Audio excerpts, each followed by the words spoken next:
Bonjour à tous. Nous sommes ravis de vous voir participer à notre webinaire aujourd'hui, dans lequel nous allons vous parler de la segmentation comportementale. Avant de commencer, je vous propose de nous présenter rapidement avec Frédéric. Je suis Margarita Zlatkova, je suis la directrice de l'équipe activation chez Weborama. Oui, bonjour. Donc, effectivement, je vais accompagner Margarita sur cette présentation, sur ce webinaire. Donc, pour ma part, Frédéric Grelier, je suis Chief Data Officer de Weborama, donc en charge de la stratégie data d'entreprise et également d'une équipe solution qui est développée au sein de Weborama pour accompagner nos annonceurs et éditeurs dans le développement de leurs solutions data. Parfait, j'espère que vous m'entendez mieux maintenant. Pour démarrer ce webinaire, nous aimerions juste très rapidement vous parler de Weborama pour ceux qui ne nous connaissent pas et par la suite développer deux sujets, les enjeux de la segmentation comportementale et la segmentation à des fins d'activation. Tout d'abord, Weborama. Alors, Weborama est une société de leader du profiling sémantique et de la data science pour une meilleure connaissance client. Nous sommes une société internationale de nationalité française et nous sommes à l'avant-garde du data marketing depuis 2018, depuis 98. Nous avons une expertise très importante dans la segmentation de données ainsi que dans l'activation. Avec un peu plus de 20 années d'expérience sur le marché et quelques clients petits et grands. Notre expertise s'appuie sur 4 solutions. Tout d'abord, la connaissance client qui permet la meilleure compréhension des consommateurs, des marchés, de la concurrence. Après, la transformation de cette connaissance client en segments activables, leur activation en médias, bien sûr, et la mesure des résultats et leur optimisation au quotidien. Voici très rapidement sur Weborama. Je vous propose de commencer sur les enjeux de la segmentation. Pourquoi nous vous parlons de ce sujet aujourd'hui? Plusieurs raisons. Dans le cadre des campagnes publicitaires en général et encore plus dans un contexte tendu, que ce soit en performance ou en branding, on continue beaucoup à utiliser le sociodémographique comme une base de ciblage importante pour les différentes campagnes. Or, ça ne représente plus une différenciation importante sur le marché. On n'a plus des comportements typiques comme on pouvait l'avoir il y a quelques années. On n'a plus tellement le comportement typique de la ménagère de plus de 50 ans, le comportement masculin, le comportement féminin, le comportement senior ou jeune. L'utilisation de plusieurs devices dans le même foyer complique encore plus les choses pour identifier les consommateurs. Ce sont deux des raisons, mais il y en a plusieurs dont Frédéric va en parler, pour lesquelles nous souhaitions aborder ce sujet. Et je laisse la parole à Frédéric. Merci Margarita. Donc effectivement, on avait envie de parler de ce sujet de segmentation. On a beaucoup d'expérience dans ce domaine-là. On accompagne de nombreux annonceurs et des annonceurs pour lesquels on travaille avec des départements precision marketing qui vont très très finement dans la connaissance du consommateur. Et c'est à partir de cette connaissance du consommateur qu'ils arrivent effectivement à déployer des stratégies marketing et ensuite à la rendre opérationnelle. Un des grands sujets, notamment de ces sujets de segmentation, c'est comment on peut définir une segmentation stratégique, comment on peut à partir de cette segmentation stratégique définir un marketing mix précis et comment ensuite on arrive à la rendre opérationnelle. Ça c'est un gros point depuis en tout cas une vingtaine d'années que je travaille sur ce sujet-là, où on voit des annonceurs qui d'un côté développent des segmentations stratégiques et puis au final n'arrivent pas à pouvoir les développer dans un cadre opérationnel. On a besoin de faire ce lien-là.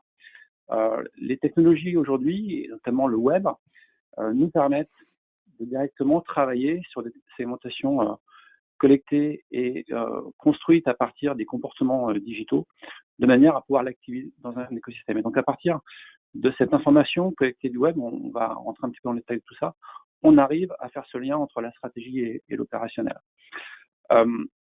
Deux points, je pense, qui nous permettent un peu de cadrer l'importance de la data d'une part, mais aussi de la segmentation. Le premier, c'est John Wanamaker, que vous connaissez, puisque c'est souvent repris dans les conférences, qui effectivement nous explique dans l'ensemble des investissements publicitaires qu'il réalise, 50% de ces investissements sont mis à la poubelle. Et son problème, c'est qu'il ne sait pas quelle est la part, quelle moitié. Et effectivement, la donnée et la segmentation doivent nous permettre de comprendre quelle est la part de cet investissement qui est mis à la poubelle, tout simplement parce qu'on doit être en capacité de comprendre quelle est la déperdition des messages publicitaires, quelle est la déperdition des cibles auxquelles potentiellement on s'est adressé, et en réalité ça ne sert à rien. Ça c'est un premier point, et quand on voit le poids des investissements publicitaires, que ce soit en médias mais aussi en digital, on comprend tout de suite l'enjeu qu'il y a derrière cette reconnaissance des investissements publicitaires efficaces.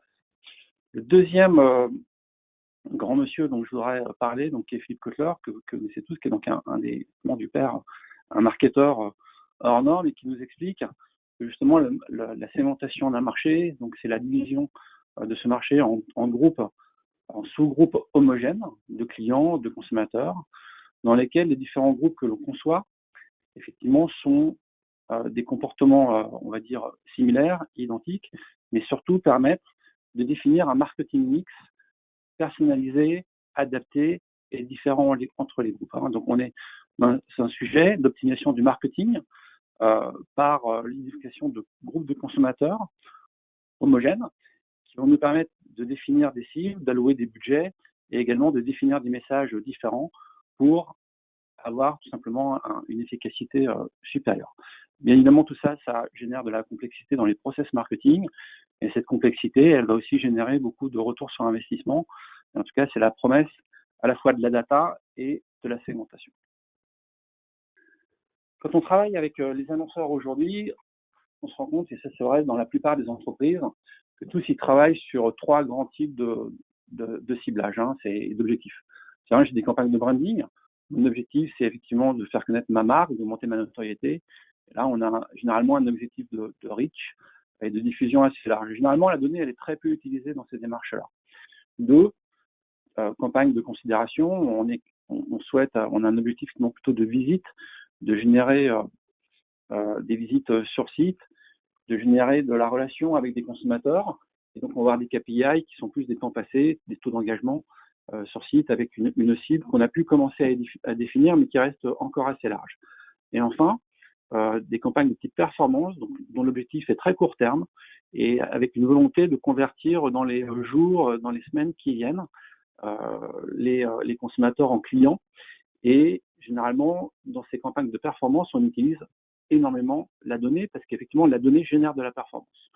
Ce qu'on veut démontrer, ce qu'on va vous démontrer en l'occurrence durant cette présentation, c'est que la donnée, elle génère de la performance non seulement sur les campagnes de perf, mais également sur les deux autres types de campagnes, qui sont les campagnes de branding et de considération. Le type de données aujourd'hui utilisé dans les différents types de campagnes, donc on disait branding très peu, ou on va s'appuyer sur une donnée socio-démo relativement large. Je suis intéressé par aller cibler les 25-49 ans, ou les hommes ou les femmes. C'est plutôt ce type de ciblage que l'on retrouve parmi les annonceurs aujourd'hui. Généralement, on a tenté de transposer les segmentations sociodémographiques qu'on utilisait en médias, on va dire TV, sur le digital. Et là, on a très peu de personnalisation, on cherche vraiment à faire du reach et à améliorer la notoriété. Quand on est sur de la perf, à l'inverse, on utilise beaucoup la donnée. On utilise des techniques de scoring, des lookalikes, qui sont des méthodologies de data science que l'on appelle supervisées, et qui permettent d'expliquer un événement en fonction de nombreux critères, de manière à identifier la cible, qui va avoir effectivement la plus forte probabilité de conversion dans les jours qui viennent. Et c'est cette interaction entre un ciblage précis d'une cible à forte probabilité de convertir et laquelle on va afficher une campagne publicitaire, qu'on va effectivement trouver de l'efficacité et de l'interaction supplémentaire. Et enfin, on va vous parler aussi de ce type de projet, qui est mené par certaines entreprises et qu'on appelle de type audience planning, qui effectivement consiste non plus à raisonner en choix de médias, mais plutôt en choix d'audience, et en l'occurrence qui cherche à couvrir l'ensemble des types de campagnes, que ce soit branding, considération ou performance. Ce sujet de type de campagne, c'est aussi structurant dans les entreprises. On le voit, on a des équipes qui sont en charge du branding, on a d'autres équipes qui sont en charge de la performance. On pense, nous, que ça génère de la déperdition et de l'efficacité. Ça génère une perte d'efficacité dans le fait de mener l'ensemble des campagnes et des investissements publicitaires. Très clairement, à l'ère du marketing comportemental et de l'intelligence artificielle sémantique, le ciblage sociodémographique n'est plus du tout la panacée. Il y a plusieurs raisons à ça. C'est que déjà, le sociodémo n'est plus explicatif des centres d'intérêt et des comportements. On peut très bien être une femme et s'intéresser à des sports, et on peut très bien être un homme et s'intéresser à la cuisine, si je caricature un petit peu. Et très souvent, les marques, malgré tout, continuent à investir ces cibles sociodémographiques sur des campagnes de branding. Et vous voyez ici sur le slide, on indique effectivement 52% des acheteurs de marques de yaourt ne sont pas tous des ménagères avec enfants.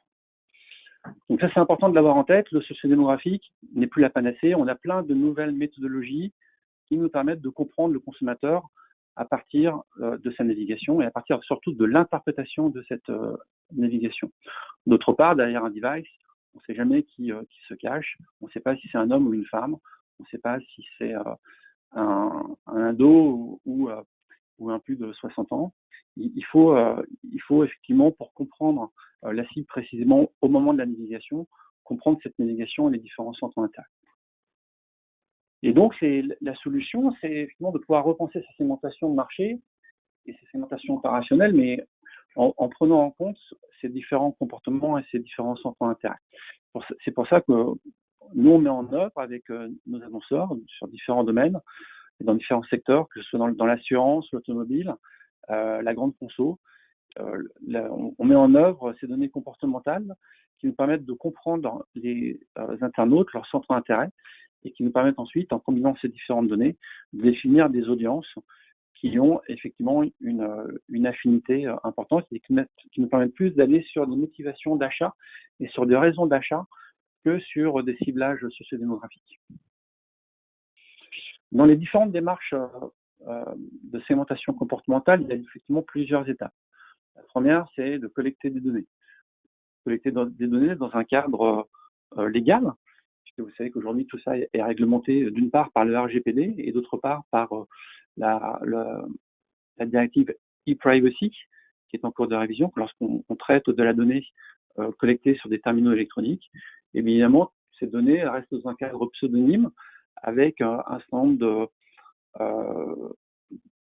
de droits qui sont proposés aux consommateurs, comme des droits d'accès, des droits de consentir à des traitements de données, des droits d'opposition, des droits de suppression, etc.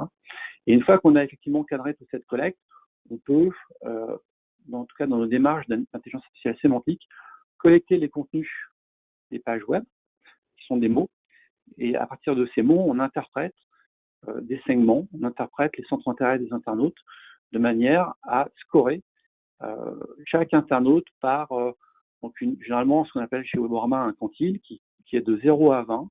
Plus vous êtes exposé à un nuage de mots, plus vous êtes intéressé à la thématique en question, moins vous êtes exposé, moins vous êtes intéressé, donc vous allez avoir un quantile très très faible.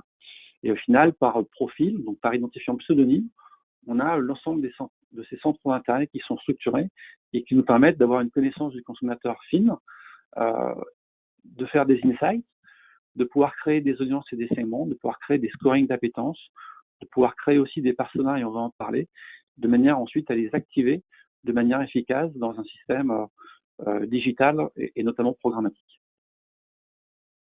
Une fois qu'on a créé ces centres d'intérêt, donc de manière un peu standard, chez Weborama, on a défini à peu près 200 centres d'intérêt donc sémantiques, ce sont des clusters sémantiques, des nuages de mots. Et une fois qu'on les a créés, on peut effectivement, à partir de ça, définir des audiences. Une audience, c'est un pool de consommateurs, donc un bassin de cookies, synchronisé avec un écosystème digital et qui nous permet d'activer des campagnes. Ces audiences, on peut les définir a priori. Je sais que je suis un constructeur automobile, je vais aller effectivement cibler des intentionnistes automobiles, donc des gens qui ont un centre d'intérêt pour l'auto, et je vais pouvoir si je veux plutôt effectivement toucher des gens qui sont sur une région donnée, je vais pouvoir créer à partir d'un moteur booléen, donc qui sont des et, des ou et des or, je vais pouvoir créer une audience et tout simplement l'activer. Ça, c'est une démarche vraiment très a priori, il faut avoir une connaissance précise, et on conseille, nous, plutôt de partir sur des démarches a posteriori, parce que très souvent, on a l'idée de sa cible qui peut effectivement s'avérer être juste, mais aussi souvent erronée, et en tout cas, elle a besoin de précision. C'est pour ça qu'on met en place des technologies de type scoring. L'avantage du scoring, donc, comme je vous disais en préambule, on est sur une méthodologie de data science qui cherche à expliquer un événement positif, une conversion, une mise sur site, le fait d'avoir acheté un produit. Ce sont des méthodologies qui sont utilisées notamment dans le domaine du CRM depuis les années 90, donc c'est pas récent, mais c'est toujours aussi efficace. Et ça nous permet de pouvoir calculer pour chaque internaute, pour chaque consommateur, une probabilité d'achat et notamment une probabilité de conversion. L'avantage de cette méthode, c'est qu'elle combine l'ensemble des critères que l'on peut avoir dans une base de données. Donc, on est vraiment dans une méthode multivariable qui va affecter un poids à chaque variable en fonction de l'importance qu'elle a dans l'explication de la conversion. Évidemment, son efficacité, elle repose sur la capacité à avoir les variables explicatives de ces conversions. C'est lookalike, c'est scoring, c'est score d'appétence. C'est vraiment ce qui fonctionne le mieux lorsqu'on souhaite mener des campagnes de type performance. Et puis enfin, on a une autre méthodologie qui est plus basée cette fois-ci sur de l'exploration, donc de la compréhension d'un bassin, donc de la création en l'occurrence de groupes homogènes, comme nous le disait donc Philippe Kotler, création de groupes homogènes d'internautes en fonction des centres d'intérêt. Et là, généralement, on développe des méthodologies de data science que l'on appelle non supervisées. Supervisées quand on fait du scoring, simplement parce qu'on donne à l'algorithme une variable à expliquer, donc on supervise quelque part le résultat qu'on va chercher à atteindre, et non supervisé quand on fait de la typologie ou des personas, tout simplement parce qu'on n'a pas de variable à expliquer, on cherche tout simplement à pouvoir décrire une population existante et surtout à pouvoir la catégoriser en groupes homogènes de comportements. Et vous allez voir que ces différentes méthodologies, on les applique vraiment aujourd'hui dans l'écosystème digital. Elles apportent de la performance, que ce soit en branding, en considération ou en performance. Tout à fait. Puisque Frédéric vous a présenté effectivement toute la partie segmentation comportementale, moi je vais vous dire quelques mots sur la partie activation avant que nous passions sur les cas pratiques que nous avons préparés pour vous. Au niveau de l'activation, effectivement, on n'active pas de la même manière une campagne qui est basée sur des audiences qu'une campagne qui est basée sur du media planning ou sur une whitelist de site. Il faut penser à plusieurs choses et surtout à plusieurs paramètres. Les plus premiers, très importants étant des paramètres techniques, notamment le transfert des audiences entre différents outils.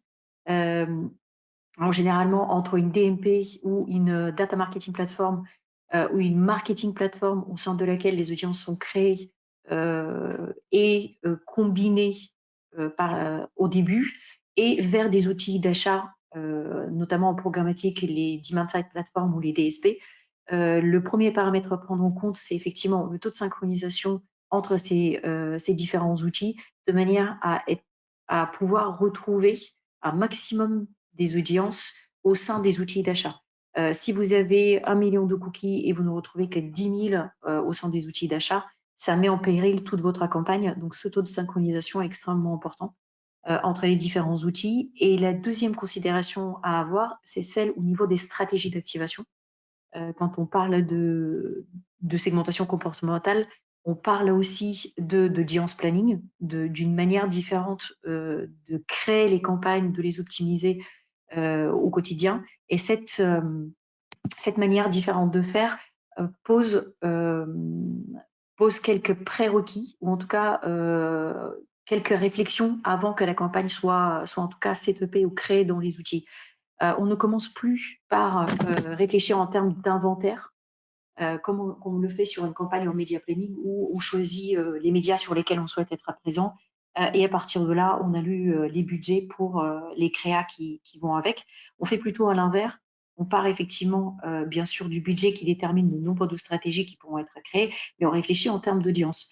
Donc, ce dont Frédéric vous a parlé tout à l'heure, c'est notamment les scoring, les personas, les lookalikes, etc. Ce qu'il faut imaginer, c'est que derrière, il y a derrière chaque segment, il y a plusieurs sous-segmentations et donc plusieurs stratégies d'achat créées.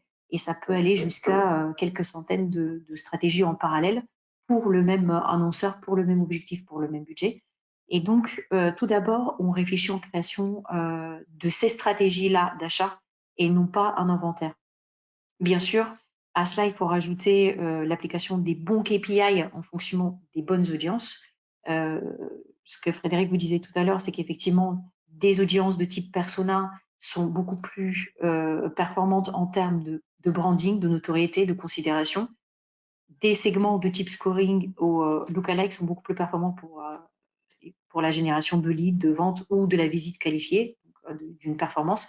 Et il est très important d'appliquer les bons KPI au bon segment.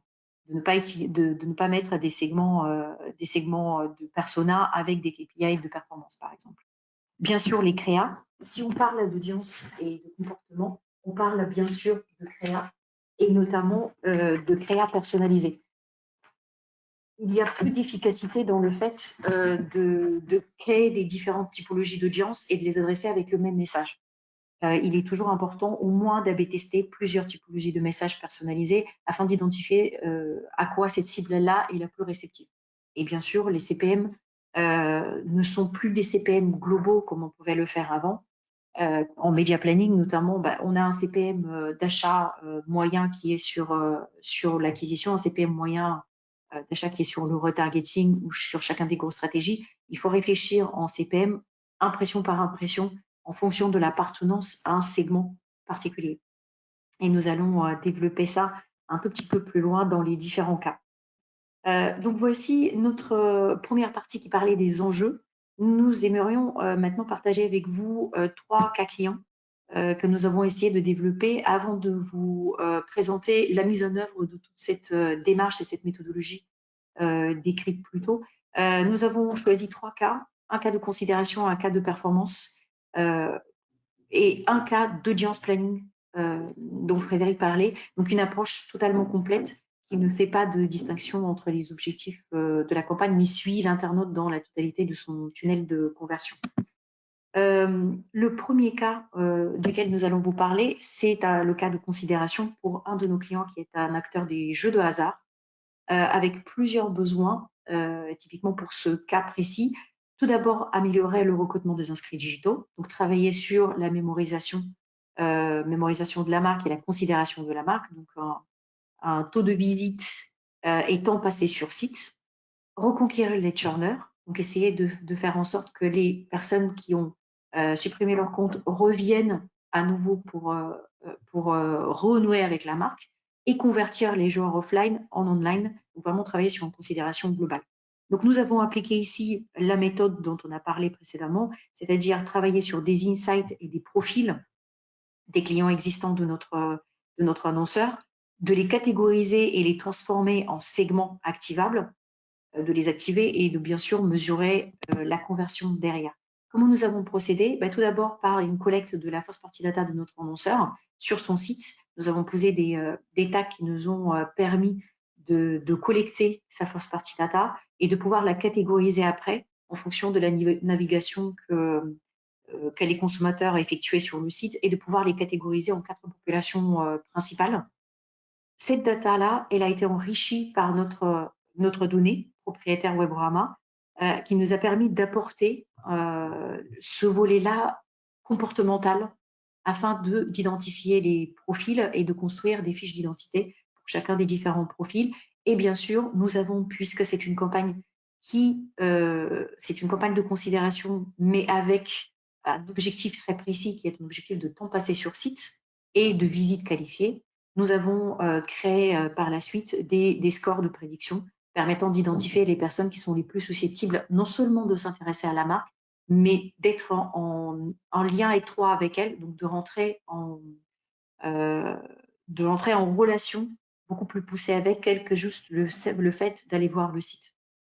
Nous avons d'abord travaillé sur la catégorisation des clients. Donc, les 4 profils types de clients dont nous avons identifié, c'est d'un côté les journers online et offline et de l'autre côté les players online et offline. Et ce que nous nous sommes rendus compte, c'est qu'en comparaison au reste de la population française, ces populations-là ont des profils bien déterminés. Donc, ils ne ressemblent pas au reste de la population. Donc, il y a des traits de caractère qui font qu'ils sont clients de cet annonceur-là, de cet acteur-là. Et on voit deux populations distinctes. Donc, on voit d'un côté les populations offline et de l'autre côté les populations online. Et ce qu'on constate également aussi, c'est que les différences entre les populations offline, les churners et les players sont moins importantes que celles entre les churners et les players. Donc, vous voyez la distance à gauche et à droite entre les différentes populations. On n'est pas sur la même distance. Donc, ça montre des profils beaucoup plus prononcés chez les churners et players online que chez les churners et players offline. Et ce qu'on peut constater également aussi, c'est que nous avons un côté gauche qui est plutôt intéressé par le gambling, le horse, la riding, tout ce qui est course hippique, tout ce qui est jeu de hasard, gambling, et un côté droit qui est plutôt intéressé par tout ce qui est ordinateur, par software, par tout ce qui touche au cloud computing. Et vous avez sur l'axe vertical un côté donc haut qui est plutôt vers les churners online, qui est également aussi dans ces centres d'intérêt de course hippique, de paris, de gambling, et en bas de la même ligne, tout ce qui est plutôt loisirs, musique, etc. Donc, ça nous donne des populations qui ne sont pas le profil type du français, donc on ne peut pas dire que le français moyen est intéressé par ce produit-là, ce qui peut être pour d'autres de nos clients. Ici, nous avons des profils très, très distincts et très identifiés. Ce que nous avons fait à partir de là, nous avons créé des cartes d'identité par profil. Ça, c'est un exemple, bien sûr, non exhaustif des informations que nous avons compilées et identifiées pour chacun des profils, mais notamment, ça nous permet d'identifier une représentation géographique, des centres d'intérêt surreprésentés, des intérêts particuliers, des âges, bien sûr, une identification de l'âge de gens qui sont plutôt proches seniors ou seniors avec des moments de vie particuliers, qui sont le déménagement ou le départ à la retraite, des comportements liés à leur utilisation du site de notre client, qui est des gens plutôt actifs, des joueurs qui viennent assez souvent, qui ont un intérêt marqué pour les jeux de hasard et jeux d'argent, mais également aussi pour les paris sportifs, pour les courses hippiques.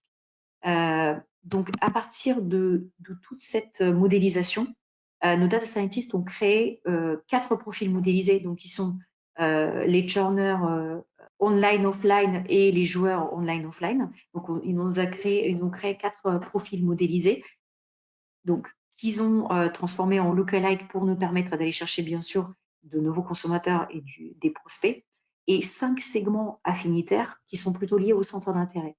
Donc, le lookalike prend en compte effectivement les différents profils identifiés, donc online, offline et les churners et les players, alors que les segments affinitaires se basent plutôt sur les centres d'intérêt du groupe, donc notamment les jeux de hasard, le loto, les paris sportifs, les courses hippiques, également l'automobile qui a été une des thématiques très présentes en tant que centre d'intérêt chez les churners online, et les moments de vie qui sont liés au départ en vacances, au sport, etc.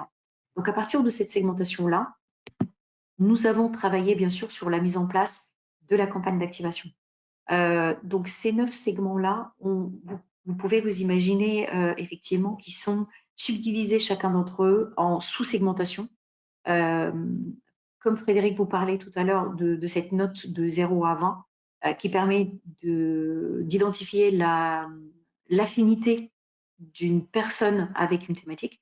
En fait, derrière chacun des segments, il y a toujours cette notation de 0 à 20 et chacun d'entre eux est divisé en sous-segmentations les plus fines possibles les unes après les autres afin de tenir compte de ces notes. De prendre des notes de 18 à 20 n'a pas la même valeur en activation que les notes, par exemple, de 10 à 12 ou la note de 13. Donc, en fonction de ces notes-là, nous avons activé une campagne avec des messages spécifiques pour chacun des profils identifiés. Et nous avons essayé de respecter 3 objectifs de manière à assurer les meilleurs résultats pour notre client. Tout d'abord, une qualité d'inventaire importante, bien sûr, maîtriser à partir d'outils de brand safety et un monitoring quotidien de la diffusion, assurer la visibilité des créas, parce que nous sommes sur une campagne de considération. Si les visuels ne sont pas vus, il y a peu de chances que la mémorisation de la marque soit faite, et optimiser bien sûr les résultats attendus par notre client, qui étaient du temps passé sur site. Les résultats que nous avons obtenus étaient très bons pour cette campagne-là. Au-delà d'une diffusion très importante sur des sites premium, nous avons travaillé sur 2 formats qui sont la vidéo et l'habillage, et nous avons obtenu et des taux de complétion et de taux de visibilité qui sont au-dessus des moyennes de marché, qui sont extrêmement intéressantes, et un temps passé sur site qui dépasse les 3 minutes, ce qui est quelque chose d'assez important pour notre client, qui en général a des temps passés sur site qui sont aux alentours de 2 minutes, 2 minutes 30. Donc ça montre plusieurs choses. Tout d'abord que nous avons eu une segmentation qui était la bonne, que nous avons proposé aux consommateurs un message qui les intéressait, et que l'identification qui a été faite au début en cette identification comportementale correspondait bien aux intérêts des consommateurs. Et la deuxième également aussi, c'est que le fait d'avoir proposé des messages qui étaient liés au profil de chacun des internautes a aussi eu son effet sur la mémorisation de la marque. Le deuxième cas duquel j'aimerais vous parler, c'est un cas de performance pure, donc génération d'abonnements digitaux pour un groupe de presse, pour lequel nous avons appliqué cette même méthode, mais cette fois avec la création, pas seulement de segmentation, mais de persona derrière. Et bien sûr, nous avons procédé de la même manière avec la collecte qui s'est faite de manière un peu plus large ici, parce que nous avons utilisé toutes les données disponibles que notre annonceur pourrait nous fournir, que nous avons combiné bien sûr avec les données Weborama pour découvrir les profils et créer les typologies de consommateurs. Et nous avons constaté pour ce client-là exactement un petit peu quelque chose qui se rapproche du premier, c'est que les consommateurs de cette marque-là ont des caractéristiques spécifiques comparées au reste de la population française. Donc, ils sont bien déterminés, ils ont des différenciations par rapport au reste de la population française. Donc, nous avons à partir de là créé différentes personas, de la même manière avec des moments de vie, avec du socio-démo, avec toutes les caractéristiques qui les composaient, de manière à pouvoir permettre à notre client non seulement de faire une activation média, mais de faire également aussi de les utiliser dans d'autres leviers marketing. Donc, les personas ont eu un maximum d'éléments explicatifs pour cette adaptation-là. Je vous montre ce persona-là pour une raison assez précise. Cette démarche-là de catégorisation des consommateurs de notre client, qui pourtant en avait fait plusieurs avant et connaissait bien ses clients, ses consommateurs, leur a fait découvrir des choses qu'ils ignoraient ou qu'ils avaient mis de côté, qu'ils avaient constaté mais mis de côté, notamment cette population-là qui est une population de jeunes, beaucoup plus jeunes que la moyenne d'âge de leurs consommateurs, qui en général, au-delà de 30 ans, famille avec enfants, grands-parents, donc des moments de vie par an, des moments de vie très, très précis. Cette population-là est au contraire entre 20 et 25 ans, très jeune, très dynamique, très réseaux sociaux, très culture, musique, festival, etc., qui ne représente que 6% des consommateurs de cette marque. Et pourtant, c'est une des populations qui a généré plus de 20% de conversion lors de la campagne, parce qu'elle avait été sous-exploitée et surtout adressée avec un message qui n'avait pas l'air de lui parler. Donc, à partir de là, également, nous avons fait la même chose. Donc, les 7 personas qui ont été créés ont été transformés en scoring, ce dont Frédéric parlait tout à l'heure, puisque nous sommes dans une campagne de performance. Et les personas activés tels quels n'auraient pas donné de la performance. Elles auraient été excellentes, bien sûr, en branding et en considération, mais elles ne l'auraient pas été pour de la performance et pour de la génération d'abonnements. Donc, ces scorings-là ont été également aussi implémentés et adressés avec des messages différents et avec des sous-segmentations tenant compte de différentes notes. Également aussi, sur ces deux marques-là, ce que nous avons mis en place, c'est des algorithmes d'optimisation personnalisés pour chacun de nos annonceurs, de manière à ce que cette sous-segmentation-là, assez importante, pour la première campagne de jeux de hasard dont je vous ai parlé, nous sommes à peu près sur plus de 280 stratégies d'achat en parallèle, et sur celle-ci, nous avons été sur plus de 150 stratégies. Donc, humainement, gérer une campagne de ce type-là est extrêmement compliqué. Pour cette raison-là, nous créons pour chacun de nos annonceurs, nous mettons en place des algorithmes qui prennent en compte la spécificité de la campagne et cette sous-segmentation et sont capables de poser des enchères et d'avoir un CPM pour impression par impression en tenant compte de l'appartenance à un segment ou un sous-segment. Donc, de prendre en compte en fait ces paramètres-là dont je vous ai parlé tout à l'heure, de partir de l'audience plutôt et de ne pas partir du site de l'inventaire. Les résultats pour cette campagne sont également extrêmement bons puisque nous avons très rapidement atteint l'objectif de notre client qui était une target en CPA et nous avons terminé sur un coût de CPA qui était stabilisé, qui était extrêmement intéressant par rapport aux objectifs de ce client-là. Ce qu'on peut constater, et ce qui est extrêmement important sur cette campagne, c'est d'avoir une cohérence entre les populations exposées, les populations cliqueurs et les populations des convertisseurs. Donc, en termes de profil, en termes de centre d'intérêt, nous retrouvons le même type de proportion. Et également, nous retrouvons la même chose chez notre client dans son CRM en conversion finale, ce qui nous montre une chose importante, c'est que nous avons bien identifié la bonne cible et que nous avons investi le budget de notre client correctement de manière à ce que chaque euro compte, de manière à pouvoir toucher le bon ciblage. Ce dont Frédéric parlait tout à l'heure, notamment le fait de ne pas gaspiller du budget, mais de pouvoir toucher uniquement des audiences qui sont intéressées ou qui vont avoir une affinité par rapport à la marque. Je laisse Frédéric vous présenter le dernier cas d'audience planning. Merci Margaretha. Margaretha, on risquerait de penser que en fait, tu n'as sélectionné que des campagnes qui ont fonctionné. Mais blague à part, en fait, ce qu'on peut préciser, c'est que l'activation média chez Webo, elle est de manière systématique data-driven et qu'elle fonctionne parce qu'on a des équipes effectivement qui sont des experts en programmatique, qui travaillent avec des data scientists, des data stratégistes et qui participent à l'ensemble des analyses et qui construisent des algorithmes qui fait qu'effectivement ces campagnes fonctionnent parfaitement. Je vais vous parler d'un cas qui effectivement on appelle audience planning, qu'on a eu l'occasion de réaliser pour un assureur qui est cette fois-ci mené dans un objectif de moyen terme avec un objectif qui est d'optimiser les ventes, non pas à court terme, mais à moyen long terme.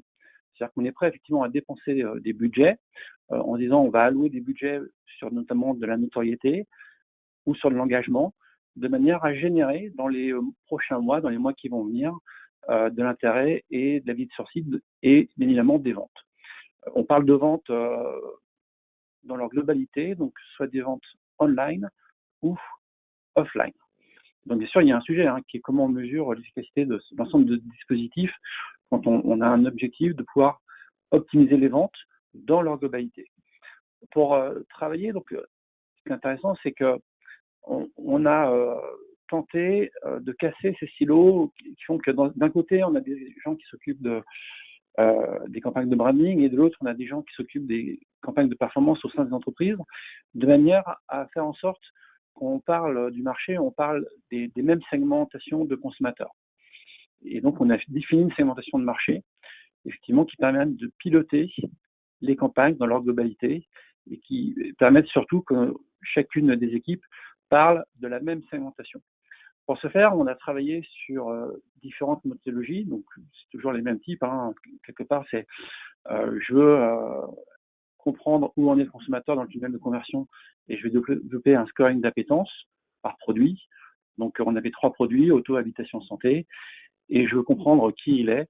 Et à ce moment-là, on construit plutôt des personas, ce qui permet, quand on croise les deux, d'avoir une approche compréhension du consommateur dans le tunnel de conversion. Donc, est-ce que je dois plutôt les adresser des campagnes de branding, de considération de performance? et deux, avec quel type de message je dois lui parler. Donc, on a travaillé en l'occurrence sur plusieurs pays. Là, je prends un exemple qui est l'Espagne. On a travaillé sur l'Espagne. Donc, on a ici une représentation tout simplement de personas. Donc, on identifie 8 personas. On a développé 3 scores. Donc, un score assurance habitation, un score assurance auto et un score assurance santé. Et puis, on a positionné chacun. Et puis là-dessus, on a fait des méthodologies de segmentation, donc de clustering. Et puis, on a identifié 8 groupes de consommateurs, 8 groupes d'internautes qui étaient d'une part très en affinité et très déjà engagés dans le tunnel de conversion. Donc, notamment si on prend le groupe qu'on a appelé D3, très intéressé par l'assurance auto. Alors oui, ça passant, on ne l'a pas appelé affinitaire auto, on ne l'a pas appelé non plus avec un nom qui consisterait à l'écrire sur du sociodémo, tout simplement parce que quand on fait un persona et qu'on le nomme, on a un risque de le résumer généralement par rapport à ce nom-là. Et en fait, ce qui est important pour pouvoir le comprendre, c'est d'aller regarder très précisément la monographie, le descriptif complet du persona pour le comprendre dans sa globalité. Du coup, on évite de lui donner un nom qui résumerait trop qui il est en l'occurrence. Donc c'est pour ça qu'on avait pris des noms de villes qui correspondaient pour Détroit, comme on peut l'imaginer, à de l'assurance auto.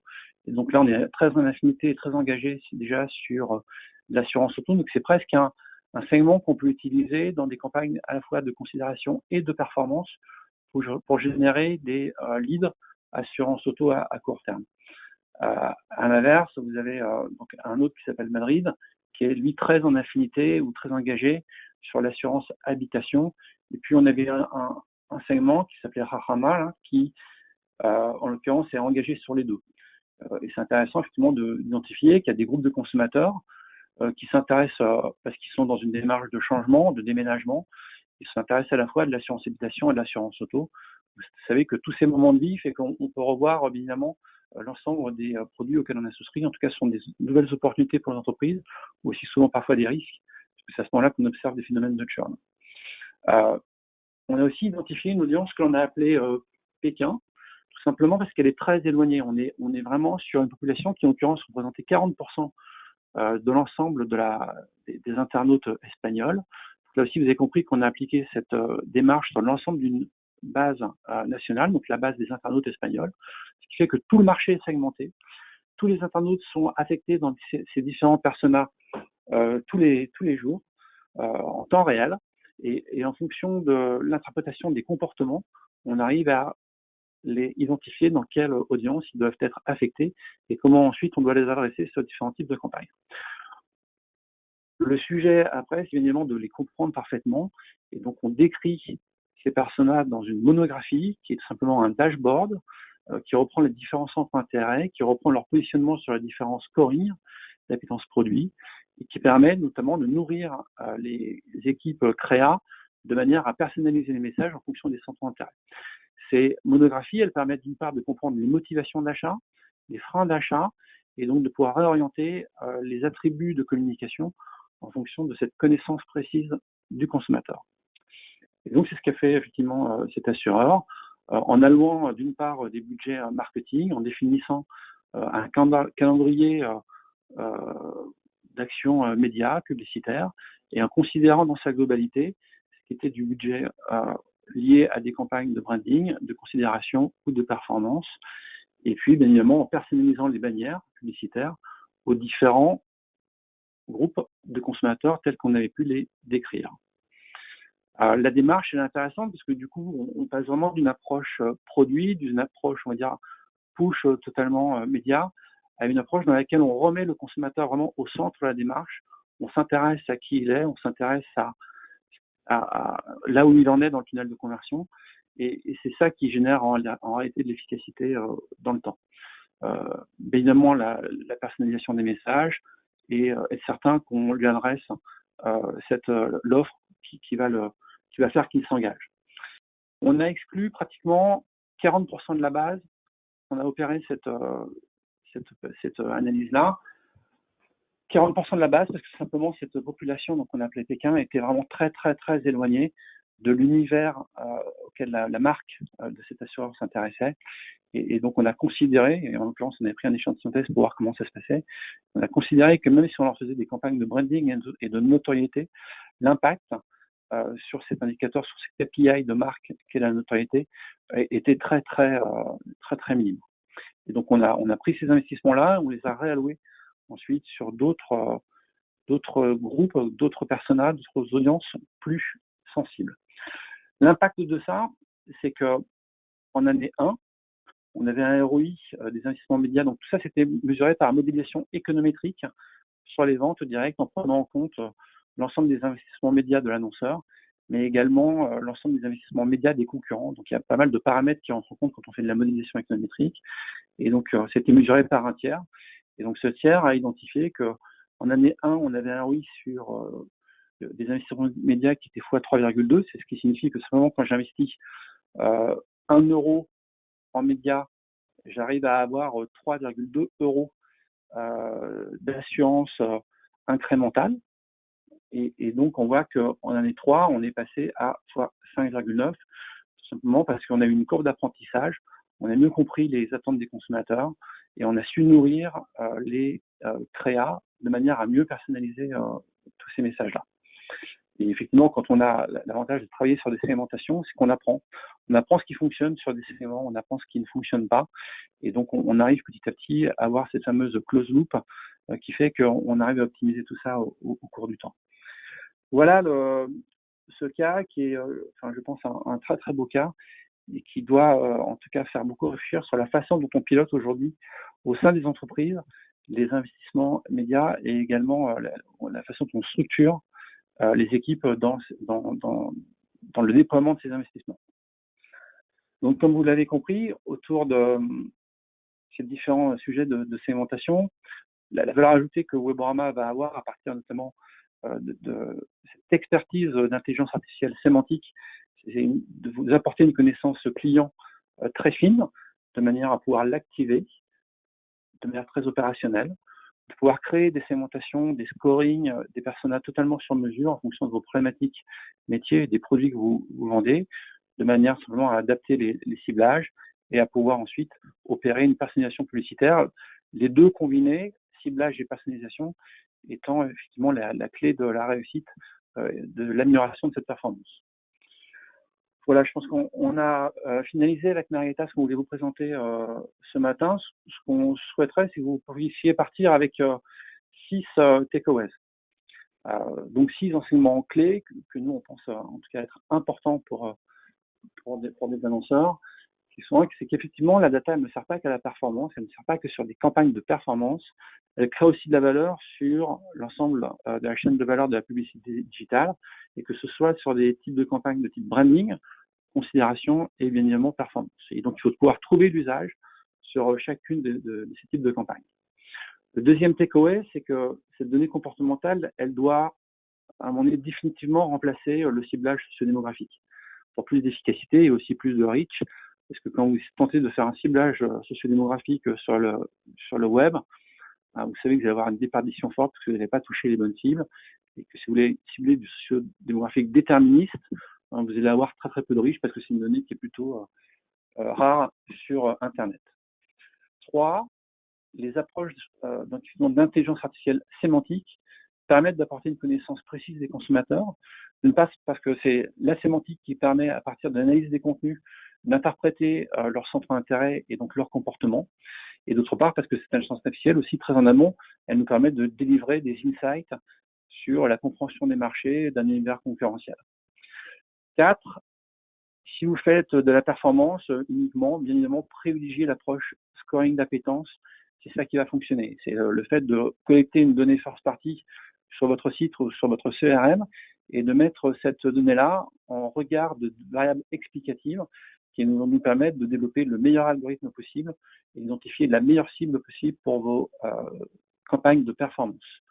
5, si au contraire vous êtes plutôt sur des campagnes de branding et de considération, donc d'identification de moments ou de raisons un peu d'achat ou de cibles un peu plus larges, privilégiez l'approche persona, et encore une fois plutôt l'approche persona basée sur des comportements plutôt que sur du socio-démo. C'est vraiment ce qui va vous apporter de la connaissance précise du consommateur et qui va vous permettre d'avancer dans votre démarche marketing. Et enfin 6, dès l'instant où vous avez la capacité de pousser ces projets d'une manière un peu plus globale, avec une démarche complète sur l'audience planning, allez-y, c'est vraiment ce qui permet de piloter les investissements au mieux et de s'assurer d'avoir une rentabilité sur le moyen terme. Voilà ce qu'on souhaitait vous présenter avec Margarita, et en espérant que vous puissiez, en tout cas, partir avec ces 6 takeaways. Merci beaucoup de votre participation. Je vais regarder. Pour l'instant, nous n'avons pas de questions. N'hésitez pas à nous poser vos questions si vous en avez besoin ou si vous avez besoin qu'on en parle tout de suite. Il nous reste encore un petit peu de temps et nous avons la possibilité de répondre à quelques questions. Ou sinon, n'hésitez pas à nous contacter directement pour parler de sujets concrets. Merci beaucoup de votre temps et de votre attention. Donc, effectivement, on vous a précisé nos adresses email ici. N'hésitez surtout pas, on sera ravis de pouvoir échanger avec vous sur ces sujets passionnants de data et de segmentation. Excellente journée à vous et à très bientôt.